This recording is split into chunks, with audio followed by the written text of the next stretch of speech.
There's mixed reaction tonight from Maui, where Oprah Winfrey recently bought hundreds of acres of ag land in upcountry.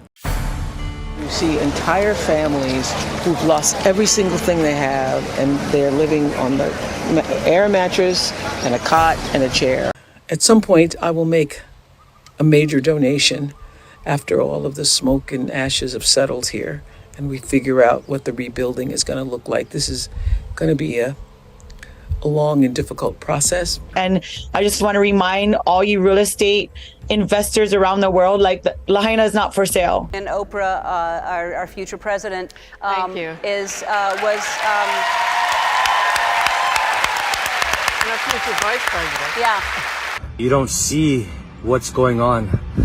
I feel something is bigger. It caused fires in not only on Maui, but it caused fires in the most precious parts of real estate in Maui. The tranquil island of Maui, a paradise renowned for its pristine beaches, lush landscapes, and rich cultural tapestry, now confronts an unfolding tragedy. A wildfire of unprecedented scale has not only consumed the island's natural beauty, but has also ignited a conflagration of mysteries, speculations, and intrigue. This is not just a tale of fire and fury, but also one of untold secrets and undisclosed truths. Come along as we peel back the layers of this enigmatic story unfolding on Maui's shores. As we delve into the maze of this wildfire narrative, two titans of American culture emerge as central figures: the iconic Oprah Winfrey and the universally beloved Tom Hanks. These celebrities aren't merely bystanders, but rather they found themselves intricately woven into the unfolding saga. Is it sheer coincidence, or are we staring at a deeper connection? Oprah, a name synonymous with media and philanthropy, owns close to 2,000 acres on this idyllic island. Her love affair with Maui has spanned over 15 years, a bond recently strengthened by the acquisition of an additional 860 acres at an investment of $6.6 million. Yet, word on the street has it that the fire mysteriously spared Oprah's expansive empire. Could nature really be that discerning? Then we have Tom Hanks, an actor and filmmaker whose charm transcends generations. Though not as ostentatious in his property holdings as Oprah, rumors abound that he too owns a sanctuary on Maui. Strikingly, just like Oprah, his assets seem to have been miraculously untouched by the blaze. In a fire that left little discrimination elsewhere, why did the flames seem to bow before their estates? The flames may have spared the affluent, but they left no respite for the resilient locals of Lahaina. These families, who have lived here for generations, have suddenly found themselves in a cauldron of conspiracy theories. Their refusal to part with ancestral lands, considered by many as nothing short of sacred, has fueled rumors of premeditated acts. Are the locals unwitting pawns in a grander scheme? Adding more fuel to the speculative fire, Oprah recently made an on-site visit, not just to offer condolences, but to discuss ambitious renovation plans. She proposed modernizing the affected areas, a gesture met with skepticism and suspicion. The unspoken question lingers.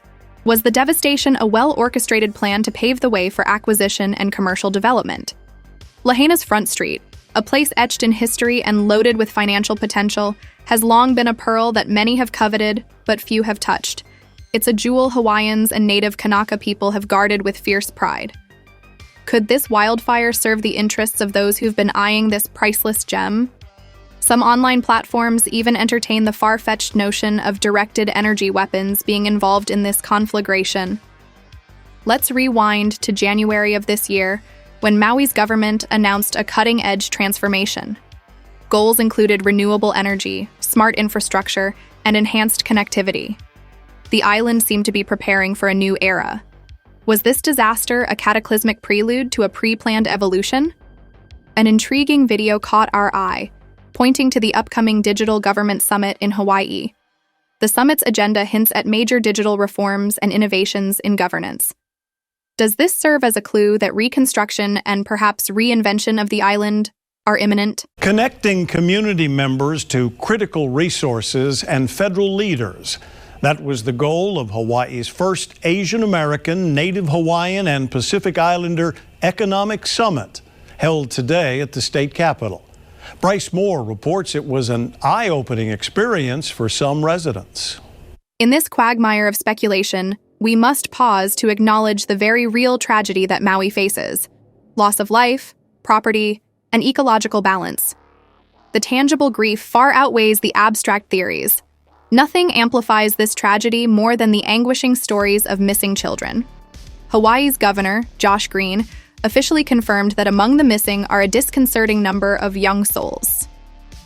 The community is left to ponder dark theories. Governor, can you tell us how many are still unaccounted for, and how long will it take to identify remains?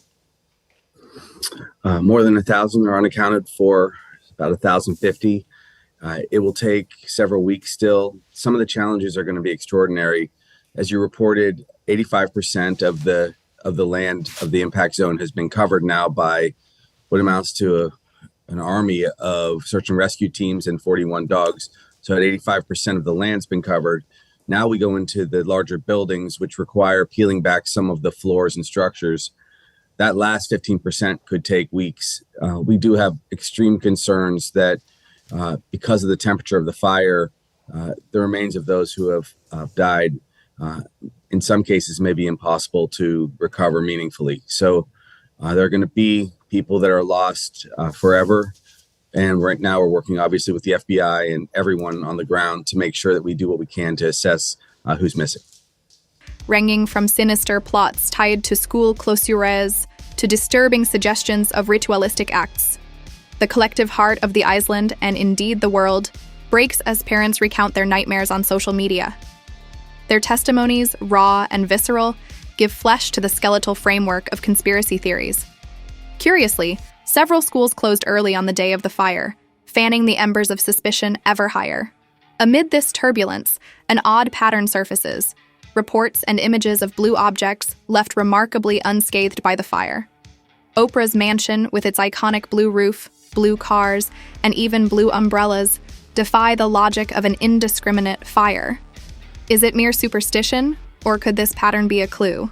A tweet dating to August 23, 2023, has captured the public's imagination, garnering hundreds of thousands of views. Labeling the Maui and Lahaina fires as acts of domestic terrorism possibly involving advanced weaponry, the tweet encapsulates the heightened public anxiety. Is this collective paranoia, or is there a kernel of truth? Deepening the mystery are reports surrounding a subterranean facility on Oprah's property near Kula. Shielded by concrete and secrecy, the purpose of this facility remains elusive. Tom Hanks and other personalities have also been rumored to possess secretive structures. Coincidence, or a tapestry of interconnected mysteries? Amidst this darkness, a beacon of hope emerges online. Calls for affluent landowners like Oprah, Jeff Bezos, and Tom Hanks to return lands to indigenous residents gain momentum. Could such a monumental act serve as the first step towards rebuilding communities shattered by the wildfire? So where do you stand in the maze of facts, theories, and unspoken narratives? Do you see the invisible hand of the elite, or is this a grim act of Mother Nature's fury? Share your insights, theories, and perspectives in the comments below. Your voice matters in this unfolding narrative.